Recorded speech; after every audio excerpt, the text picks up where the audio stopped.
Bum, bum, bum, bum, bum. You know, I think I look wiser when I wear a sweater. I think I've reached that age where if you don't wear a sweater, you don't look serious. So this is my serious sweater. We'll be talking about serious stuff, but not until we enjoy the simultaneous sip. Yes, you're here because you like having coffee with Scott Adams. That's me. And so I invite you now to fill your mug, your cup, your glass, your stein, your tankard, your chalice, if you will. Fill it with your favorite liquid. I like coffee. And join me for the simultaneous sip. Oh, that's good stuff. Yes, this is my Mr. Rogers sweater. This would not be the first time I have been compared to Mr. Rogers. Let us talk about some funny things in the news. So you may have noticed that the news is getting a little bit slow because everybody's on vacation. But every now and then it gives us a little gem. And today was a gem. So you might know that famous comedian Louis C.K. got in trouble not too long ago for some Me Too stuff. So apparently he was asking first, which he says is important, but apparently is not as important as he wanted it to be. He would ask first before exposing himself to various people he worked with. So he got Me Too'd for that. And then it turns out that there was a tape of him a few years ago joking around. And it's sort of important that you know that one of the people he was with was Chris Rock, who is obviously a friend. And that in that context, in joking around, he used the N-word. So now he's got a Me Too, and he's on tape using the N-word.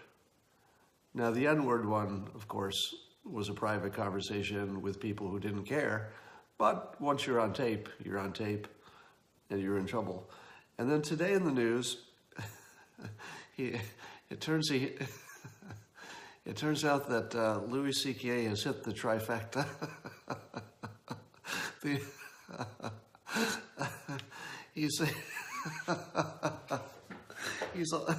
He's also on tape, Louis C.K. is, for mocking the survivors of Parkland.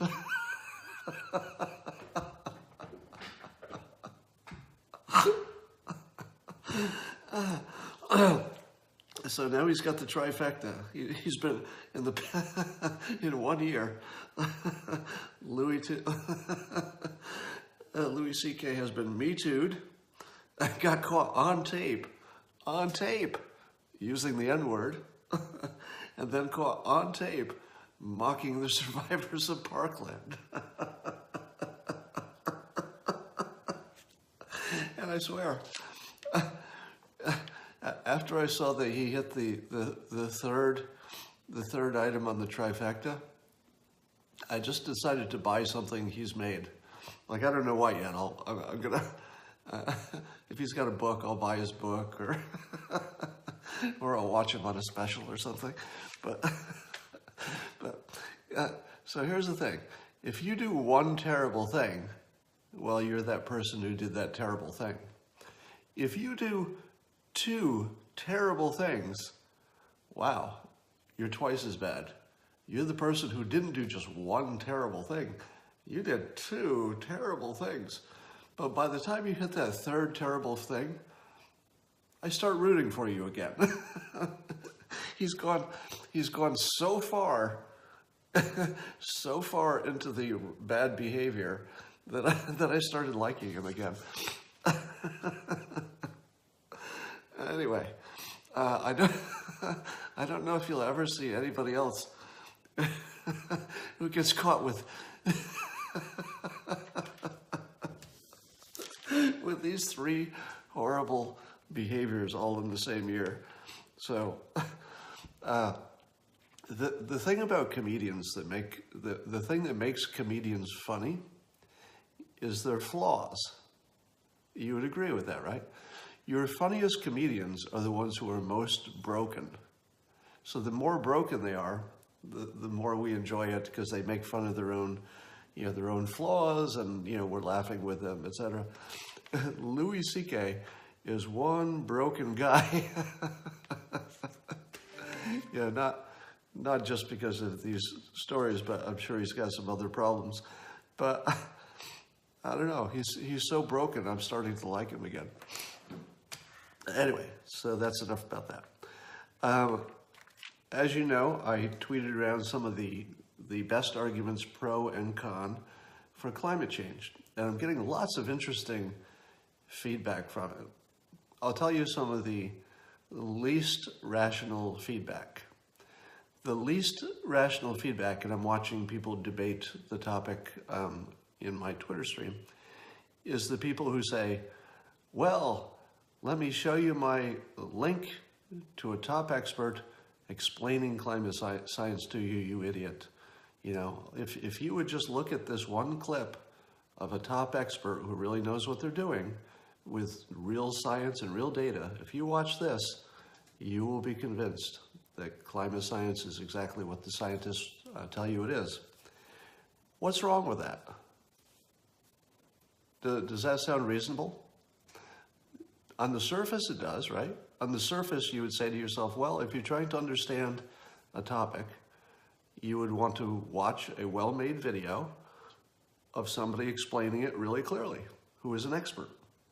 That's exactly what you'd want, right? But it's a trick. And it's a trick that almost all of the country has fallen for. And the trick goes like this. Watching one side of an argument doesn't tell you anything. Nothing. It is exactly as good as nothing. If you hear the other side of the argument and they can't respond to all the points in the first argument, well, then you have something. So you've seen the point, you've seen the counterpoint, and you've judged that the critic is not as strong as the original argument. Well, then you've got an opinion that's based on something rational. But if you say to yourself, I don't want to listen to these skeptics because everything I need is coming from the scientists, you're not part of the rational discussion. You can't be right and you can't be wrong. You have not participated. You didn't win the game and you didn't lose the game. You never played. Now, I understand the argument that says you don't necessarily want to listen to people who are, you don't want to treat seriously somebody who thinks that chemtrails are real. You don't want to treat seriously somebody who thinks that Q is, a deep state insider with special knowledge. There are some things you don't want to even bother treating as if they might be true. So I get that. But climate science is sort of a special case, because if the people who are the most concerned about it are right, the only way that they can save themselves and the entire planet is by convincing the people who don't believe it. And that's different than any other kind of argument. Every other argument is important. It's important, depending on the argument. There are lots of important arguments. But according to the climate, let's call them the alarmists. My cat's making a lot of noise here. But according to the people who are most worried about the climate, it's an extinction event. It's maybe not extinction, but it could be calamitous. Now, in that case, if you have a calamitous situation, you really, really need to convince the other side. So if the only thing you're doing is showing your side and saying, I'm done, you have destroyed the earth. Hold on. Let me say that again. If you believe that climate science, the majority climate science opinion is correct, that the earth is warming, that humans are causing it, and that the rate of increase is unprecedented because of humans, and that we're on a pace to destroy the planet, if you believe those things, and you only show your argument without addressing the critics, you're part of the problem. You are part of destroying the earth because you have not even entered the game. If all you've watched is one side of the argument and you say, I'm not even going to talk to the other people, it doesn't matter, you've missed the most important thing you need to do to save the world, which is convince the other side. How would you ever convince the other side by not engaging with their criticisms? How are you helping? If you think climate science is real, you have to address the critics' specific points. You need to get it on the internet so that everybody who is a critic, whenever they say blah, blah, blah criticism, there's somebody else will say, here's the specific argument against your criticism. Here's the link that shows the critic is wrong and why. Now, you might also need to include why the critic says your link is not as good as it should be. So there might be a little back and forth there. But if you have not addressed the critics, you're not in the game. And if you're not in the game, you do not care about climate science. So stop pretending you care while doing exactly what you wouldn't do if you cared. Right? If you're acting in every way like climate science isn't important, don't expect us to take it as important.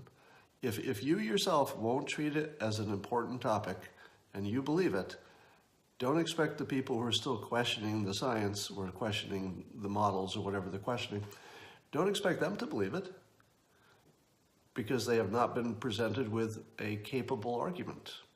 And if you're not willing to present a capable argument, do you believe it? I make the same argument about religion. I said in one of my books long ago that saying you believe in God and saying you believe in heaven should cause you to act a certain way here on earth. And if you're not acting that certain way, do you really believe in God? If you believe in God and an eternity in heaven or hell, if you really, really, like literally believe those things are true, shouldn't you be acting like it? Because if you say you believe them, but you act exactly the opposite, which is you're selfish and you're not helping the poor and you're not giving of your time, you're not giving away all your extra money, you're not inviting people to live with you. If you're not doing those things, you don't believe in the afterlife, because the afterlife is forever. It's forever. You would take an 80-year sacrifice to improve forever, forever with God versus forever in hell. That's an easy choice. If you believe those things are real, you would act like it. So I think there's a similarity here between climate believers and what I would call the fake religious believers. A fake religious believer is someone who goes through the motions. They call themselves a believer. They read the book. They go to church, whatever. But if you look at their life, they don't live a life. They don't live a life that would suggest they believe. Same with climate science. If you're telling me it's important and it's the biggest thing in the world, but you won't do the most basic thing you would do if you believed it to be true, which is convince the people who don't believe. And to do that, you have to address their specific criticisms. Without that, don't tell me you care. Don't tell me you care about the planet, because you're acting like you don't. All right. So the worst argument is, go look at this one video that shows one side of the argument. If you're saying that, you're not even in the game. You're not even playing. So get in the game, will you? You might need to save the world here. By the way, let me tell you my current thinking on climate change. So I've been digging in a little bit deeper into the criticisms and trying to understand as much as a non-scientist can. And I would say that I'm totally on the fence, meaning that I wouldn't be surprised if someday we know the truth certain about climate. I wouldn't be surprised if it went either way. I wouldn't be surprised if it's completely true and we're in a lot of trouble. It wouldn't surprise me a bit. But it also wouldn't surprise me if the data is fudged and a little warming is good for the world. That wouldn't surprise me either. I can't tell. So if you look at me as your, in some ways for this argument, I'm kind of a standard because I haven't taken a side. Now I have taken the side that long-term models are always useless, but that's not so much about climate science. That's a statement about complicated long-term prediction models. They're always bad. But still there might be a problem. Independent of whether the models are good or bad, we might have a real problem. How would I know unless you show me both sides and nobody's willing to do it? All right? So don't act like you care about that's my new mantra for you. Next time you get in an argument with somebody who really cares about climate change, ask them why they won't engage in the only thing you would do if you really believed it, which is convince the other people, which is to address their argument. If you don't address it, you're not in the game, you don't really care. All right, too much about that. The president has tweeted today. Let me read the president's tweet so you can see it in all its magic and glory. All right. So he tweeted about the border wall, as he does on a regular basis, and here's what he said.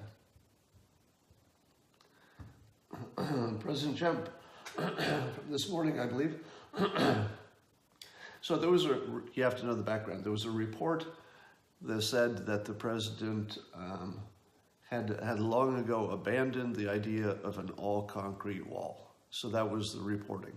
So he's responding to the report that allegedly the White House had long ago abandoned the idea of a solid concrete wall. So the president says, an all-concrete wall was, in all capitals, never abandoned, as has been reported by the media. Some areas will be all concrete, but the experts, here comes the fun part, but the experts at Border Patrol prefer a wall that is see-through, thereby making it possible to see what is happening on both sides.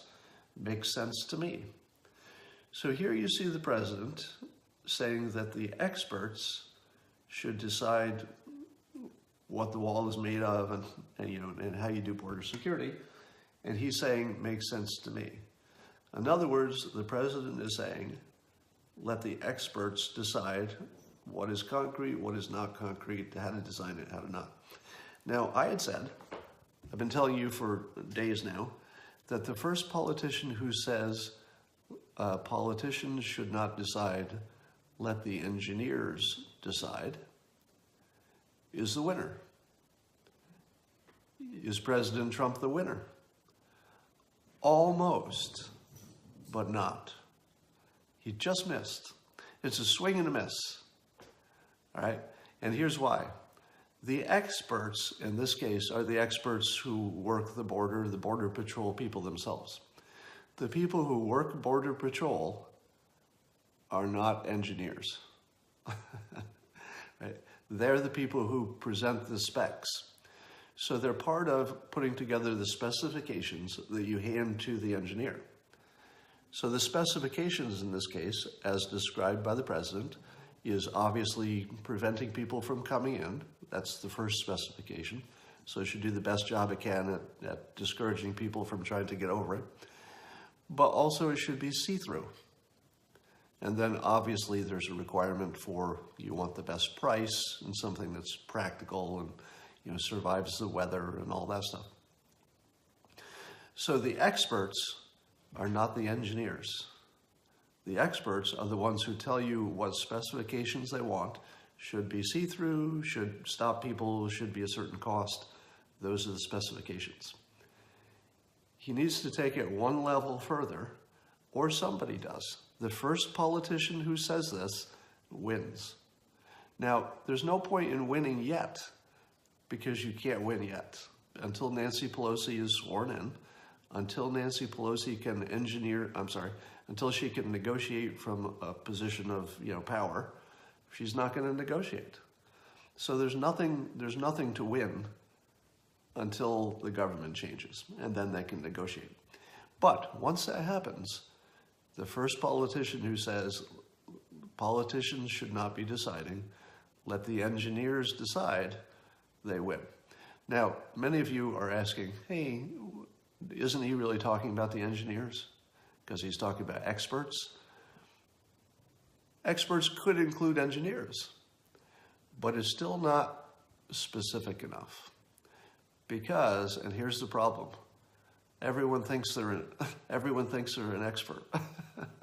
The problem with saying let the experts decide is that we all think we're experts. Don't you? Don't you think you could go down to that border and look at it and say, yep, I'll put a little wall here, this part over here, probably some drones, we can leave this part to last. We all think we're experts. So saying that you'll give it to the expert, it's a movement in the right direction, but it's not persuasive yet. However, if you said politicians should not make these decisions, let's let the engineers do it, how many of you think you're engineers? We all kind of think we're experts, but we don't all think we're engineers. It's more persuasive. And as soon as you say, let the people whose job it is do the job, you're in strong territory. Now, what's the strongest argument that the anti-Trumpers make all the time about the president? The strongest argument they make about him, about, let's say, climate change, is that he's not listening to the people who know climate change. So the biggest problem that they have with the president and climate change is that he's not listening to the experts, the scientists.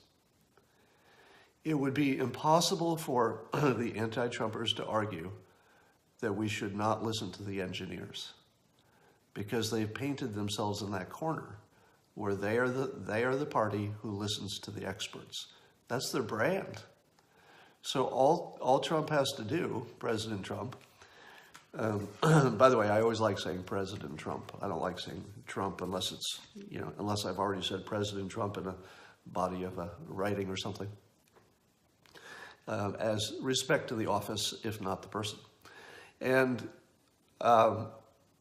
somebody's going to say engineers, and then it's over. All right. Gordon Chang was on, I think he was talking to Maria Bartiromo, and he said that reports are that China, their rate of growth may have slowed down to 2% or less, and possibly their economy is contracting. Think about that. China's economy is now below the politically stable level. It's below politically stable. That's my own take on it. I'm the one who's saying politically stable. But if they don't have a certain level of growth, which they're clearly below right now, their system doesn't stay together. They need a certain level of growth just to keep society cohesive, and they're below it. Now, let me ask you this question. If you're working for a big company, let's say you're working for a Fortune 500 company, and your employee comes into you, and the employee says, hey, CEO, you're the CEO, I just promoted you. And your employee comes in and says, I've changed suppliers for some stuff that we normally need, and we used to use this supplier, but I've changed to a new supplier and I've got a better deal. What happens to that employee? Are they fired for changing suppliers, or are they promoted for making a change that's advantageous because they got a better deal? Promoted. Now let me give you the same situation. You're the CEO of a Fortune 500 company, and your employee comes in and says, hey boss, I hate to tell you this, but I just personally lost our biggest customer, the one that makes everything work. I lost our biggest customer. What happens to that employee? Fired. Right. Now, when the United States, who is a gigantic customer of China, more customer than supplier, has a trade war with China, which way is it going to go? There's only one way it can go. As long as President Trump holds tight, and as long as you and I, who are the CEOs in this case, so in my analogy, which is of course a crude analogy, you and I are the CEOs, and President Trump is our employee. If he changes suppliers, meaning that the United States starts buying our stuff from, let's say Vietnam, are you going to fire him? Probably not. But if you're the citizens of China, and President Xi says, we just lost our biggest customer, the United States. So from now on, our economy is going to be contracting, and there's no end in sight. Even though he's the, president for life or whatever his new title is, does he get to keep his job? If you lose your biggest customer, no matter how secure your job is, do you get to keep it? You don't even get to keep that job in China. So there is no way we lose this as long as we stay with it. We are on an unlosable path while China is on an unwinnable path should they not negotiate with us. But as that situation would suggest, both sides are negotiating and probably heading toward something that will be better. We'll see. Gordon Chang also notes that North Korea's Kim continues to work on their weapons, albeit not testing them publicly, but continuing to refine stuff and make their weapons better. He describes that as somewhat, humiliating for the president and sort of more of the usual. And he might be right. The way I look at it is that we've already gotten past the point where they might nuke us. So the value of their nukes went from high to negative. So remember, a year ago, North Korea's nuclear weapons were a plus for North Korea.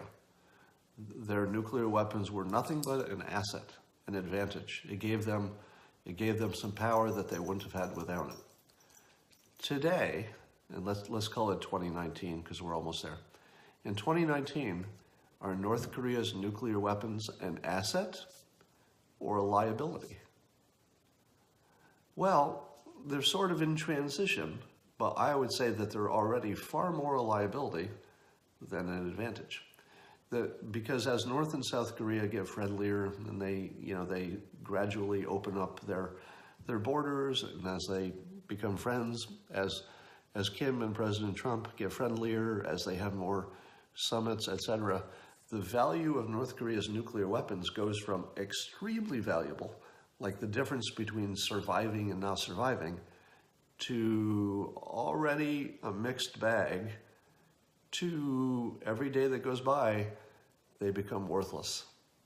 Because who are they going to nuke? Why would they nuke the United States? We're working with them. And the only thing those nukes are doing is preventing them from having a robust trade. That's it. That's all they do. They just prevent us from having good trade with North Korea. So those nukes are no longer a strategic advantage. They're an enormous strategic disadvantage. And it just takes a little while for that to sink in.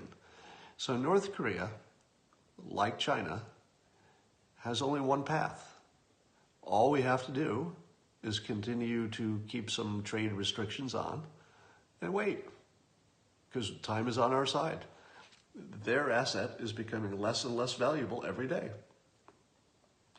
But our situation is unchanged. Our economy is fine, for the most part. Our military is strong. We don't have any pressing reason to hurry up. So the longer North Korea waits for a deal, the less valuable will be their main bargaining chip. Does it really matter if they've developed it a little more, if they have a little bit more refined nuclear or whatever? Probably not. All right. I'm seeing people argue about the wall, and there's one opinion that you see a lot on CNN and from the anti-Trumpers, that is so dumb that my head just goes blah, blah, blah, blah, blah, every time I hear it. Now, I'm going to make a distinction between things which are just a different opinion, things which people have different priorities, different philosophies. So there are lots of reasons that people can disagree with me. Maybe they have different information, maybe they're better informed. So there are tons of legitimate reasons to disagree with me. And I don't call those people dumb just for disagreeing. But there are some just really specific things that are nothing but dumb. And here it is. Walls don't work. Walls don't work is not an opinion. Walls don't work is not because somebody has better or different information than you do. There's nothing like that happening here. Walls don't work is just dumb. And here's why. Anything that causes friction for humans reduces how much you do it. Adding taxes to cigarettes causes some people to quit cigarettes. Not all of them. Building a wall keeps some people out. Not all of them. It was our goal to keep out every single person under all conditions, period. No, that was never the objective. The objective is to reduce the attractiveness of people coming here illegally, to make it harder, to add friction. Does a wall add friction? Yes. Yes. Not everybody can climb over a wall. Not everybody will take the extra time and the chance and not everybody will have the equipment. It might take a while to get over a wall. If a caravan came up to a wall and decided to breach the wall, well, they could do it, right? Because it's a caravan, they have lots of resources. So they could get the ropes, the ladders, but it would take a long time. Best case scenario, it would still take a while for a whole caravan to get over a wall. And what would we do in the meantime? We'd have, people there and we would just stop it. So the wall is not supposed to stop every drug. And in fact, it won't stop any drugs because you can just, hand them through the fence. So those of you on the pro-wall side, if you're arguing that walls will stop drugs, maybe you should stop arguing that because you're hurting your own credibility. I don't see any scenario where a wall is going to make much difference to drugs because you can literally just throw them over the top. You just have to have somebody on the other side. And how hard is that? And drones will be flying over, etc. But if you're talking about people, walls are pretty good. Even if you had a tunnel. Let's say the coyotes dig a tunnel under your wall. Even the bad guys aren't going to let everybody in the tunnel. If somebody tunnels under your wall, and that tunnel works well for, let's say, delivering drugs, are they also going to use it to deliver people? Probably not, because drugs are way more profitable, and you don't want to have a lot of witnesses who know where your tunnel is. So even though somebody can build a tunnel, the people who build the tunnels are going to want as few people as possible using them, because it's the criminals who build the tunnels. They want to control it. So they're either going to charge you an enormous amount to use their tunnel, or they're just going to use it for drugs, and they don't want any other witnesses who have seen their tunnel.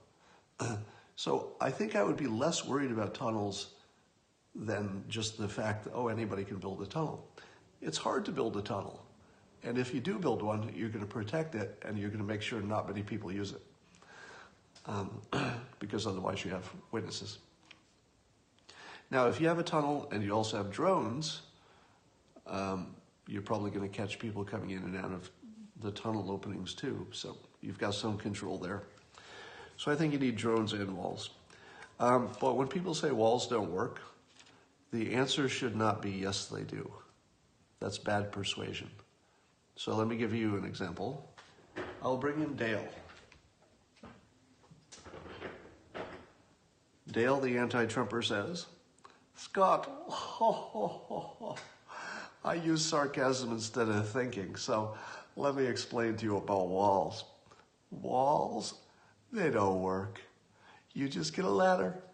All you need is a ladder. Have you heard of tunnels, Scott? Have you ever heard the word tunnel? Tunnel? LL? I don't know how many L's there are in tunnel. But have you heard of tunnels? How about ladders? How about ropes? How about climbing? Scott, have you ever heard of climbing? And scene. If your response to Dale is walls work, you're not doing a good job. Because Dale will just say, oh, will they work? Here's a picture of somebody crawling over a wall. Look here, proof that walls don't work. Here's a person climbing over a wall. Here's a picture of a fence, Scott. Here's a picture of a fence. Here's a picture of a ladder. 1 + 1 = 2. Ladder, wall, defeats it. So do not say walls work. Say instead that whenever you add friction, people change behavior. Can you argue with that? If you raise taxes, people change behavior. If you threaten people with a penalty, people change behavior. Not all of them. We're not building a fence to stop every drug, because it doesn't really work for that. And we're not building a fence to stop every person. You're making it harder. Friction always changes behavior. Say that and you've won the debate. And I would like to invite people to use my app, the Interface by OneHub app. If you are a climate scientist and you're willing to be on one of these periscopes, and you can defend specifically against the critics' attacks, and specifically against the critics' attacks that the temperature data has been manipulated in the past. So if you can address that specifically, and some other the critics' complaints, I would like to talk to you, and you can advertise your availability on the Interface by OneHub app. It's free, just sign up.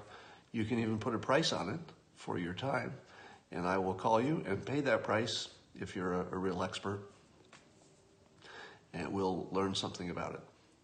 So I would also like an expert on the Middle East. So if you really know what's happening over there, you can describe what's happening from Yemen to Saudi Arabia to Hezbollah.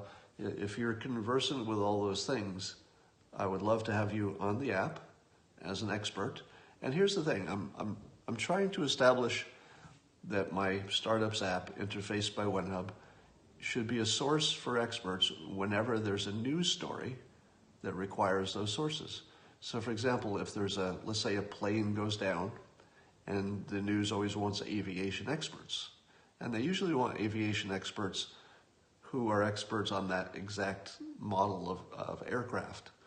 So wouldn't it be great if you see a news story, you happen to be one of those experts, you just sign up on the Interface by OneHub app, and then anybody in the media knows that they can pay you for your time, or you can set it to 0.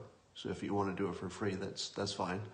And you could set any price and say, anybody in the world, NBC, ABC, CNN, if you want to talk to me, dial me up on the app. If you want to put me on, on TV so I'm not on the app, we'll negotiate that.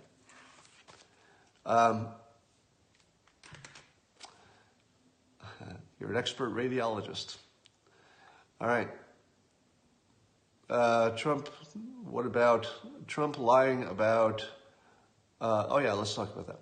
So the story is that President Trump told some members of the military that he was getting them big raises, when in fact that is not true.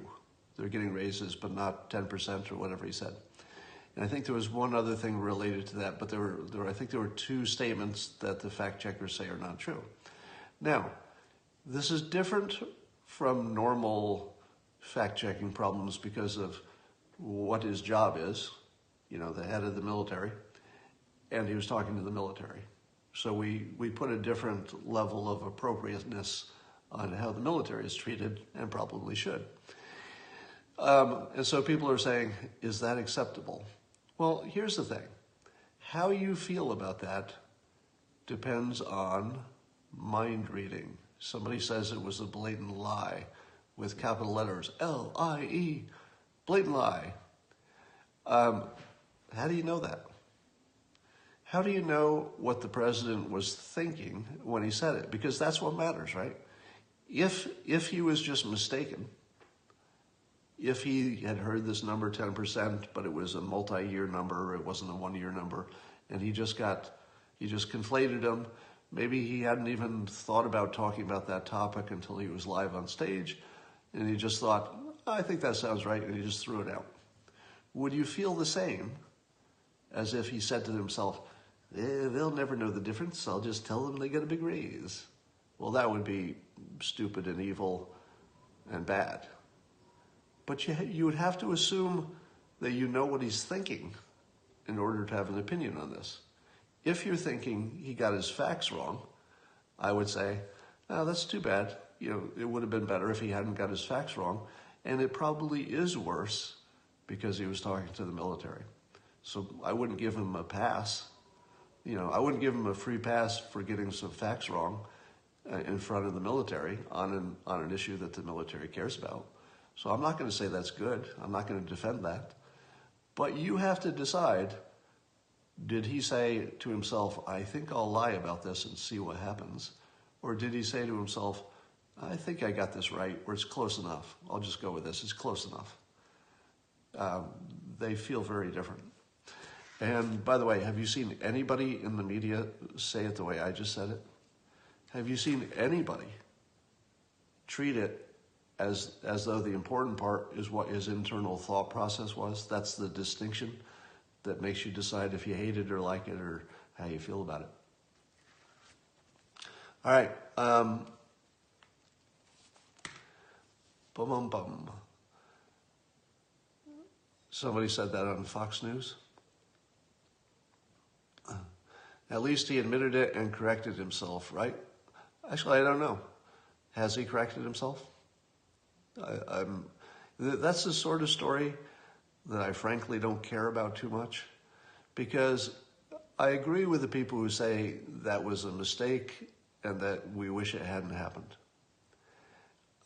But is it important?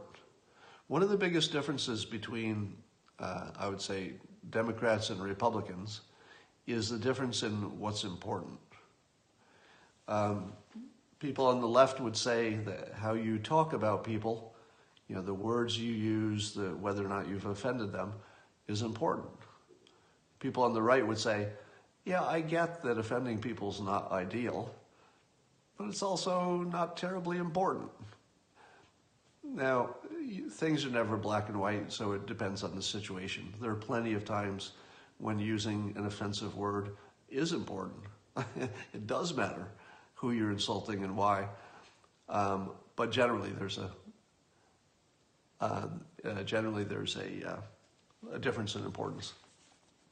I'm trying to think if there's some general overarching difference between people on the left and the right. And of course there are millions of differences, but when I'm looking for the one that sort of describes it best, it comes down to this. And see if this rings true to you.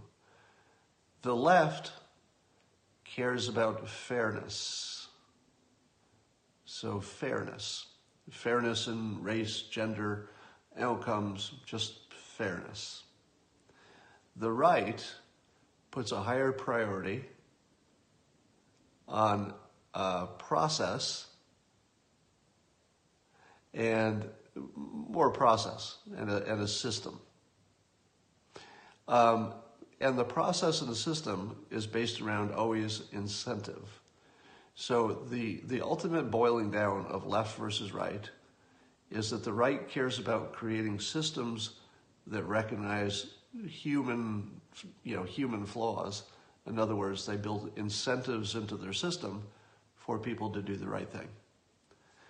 On the left, people want fairness, but the problem is fairness is a completely subjective standard. So the left has as a guiding principle fairness that cannot work. In other words, their philosophy is sort of dead on arrival, because if you follow fairness to its logical extreme, which is where it has to head, because if fairness is your goal, you don't stop until you have it. And you can never have it because we'll all disagree what is fair. Is it fair that I'm rich, but I'm also short? Well, that's not fair. If you and I are deciding who has the better outcome, do we measure how much money I have or how happy you are? What if you're happier than me, but I have more money than you? Do I owe you money, or should you work harder and give up some of your happiness to help me get happy? Fairness is a completely unusable standard. But on the right, they're sort of incentive-based systems. All right, we've got a constitution, that's a system. We've got a democracy or a republic, that's a system. So if you've got a system and you've built the right incentives into it, you've got something that's going to work out. And you can't really get fairness per se. Fairness is sort of out of reach. The best you can do is incent people for the right kind of behavior that lifts the average person. So it feels like that's the main difference between the left and the right, is that there's fairness is the standard, completely unworkable on the left, even though we all recognize that it feels like a good thing to have. As a system, it completely fails because we all disagree about what it means. But a good system works. I would say the Constitution, even if you don't like some parts of it. You'd have to admit it's a good system. It's lasted for hundreds of years, and it's made the United States the strongest, among other things, the strongest nation in the world. So that's a good system. All right, that's all I got to say for today, and I am going to talk to you later.